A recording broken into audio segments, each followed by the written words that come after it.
Aim right, achieve big at KR Mangalam University. UP के इटावा में कथावाचक के साथ मारपीट के मामले में ब्राह्मण महासभा ने मोर्चा खोल दिया है। दरअसल ब्राह्मण महासभा ने आरोप लगाया कि कथावाचक संत यादव अपनी जाति छिपाकर भागवत कथा के आयोजन में शामिल हुआ, जो कि अपराध की श्रेणी में आता है।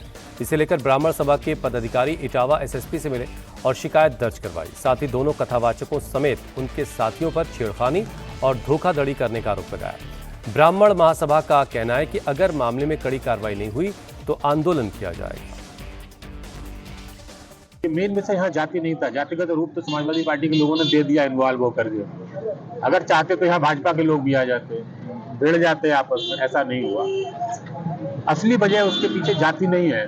भाई जाति में तो हम लोग खुद भी चले जाते हैं कि दूसरे समाज का अगर व्यास बैठा है तो क्या हम भागवत सुनने नहीं जाते हैं? भगवान का नाम कोई भी ले सकता है, हम लोग जाते हैं, पूरा संगठन हमारा जाता है। कई ऐसे साक्ष्य हम दे देंगे आपको। लेकिन आप जाति को छुपा रहे हैं, अश्लील हरकतें कर रहे हैं। शुरुआत कहाँ से हुई वो चीज नहीं पकड़ी इन लोगों ने। शुरुआत बदतमीजी और छेड़खानी से शुरू हुई।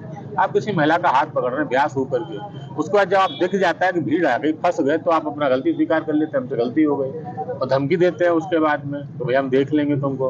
उन्होंने जब जांच पड़ताल की, सारी चीजें खुल के सामने आ गई। उनको पहले ही डाउट हो रहा था, बाद में उन्होंने खुद कह दिया भाई मैं यादव हूँ, पता चल गया तो मुझे माफ कर दो।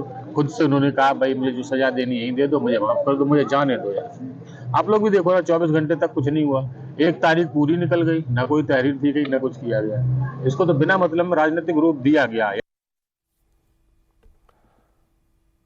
वहीं इस मामले में अब सियासत भी खूब हो रही है। समाजवादी पार्टी आरोप लगा रही है कि बीजेपी जानबूझकर ऐसी घटनाओं को बढ़ावा देती है।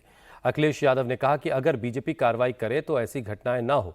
वहीं यूपी के डिप्टी सीएम केशव प्रसाद मौर्य ने कहा कि इस मामले में उचित कार्रवाई हो रही है, लेकिन समाजवादी पार्टी के लोग समाज को बांटकर वोट बैंक की राजनीति कर रहे हैं।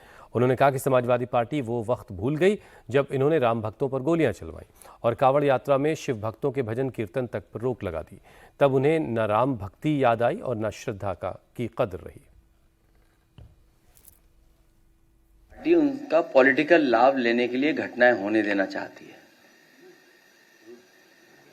भारतीय जनता पार्टी, इनकी सरकार में बैठे लोग न्याय देने लगे और निष्पक्ष कार्रवाई करने लगे तो बहुत सारी घटनाएं होंगी नहीं, बहुत सारे गरीब लोगों को न्याय मिल जाएगा। इस सरकार का रवैया क्या है, इस सरकार का रास्ता क्या है? कई मौकों पर मैंने कहा यह सरकार हार्टलेस है, अनडेमोक्रेटिक है।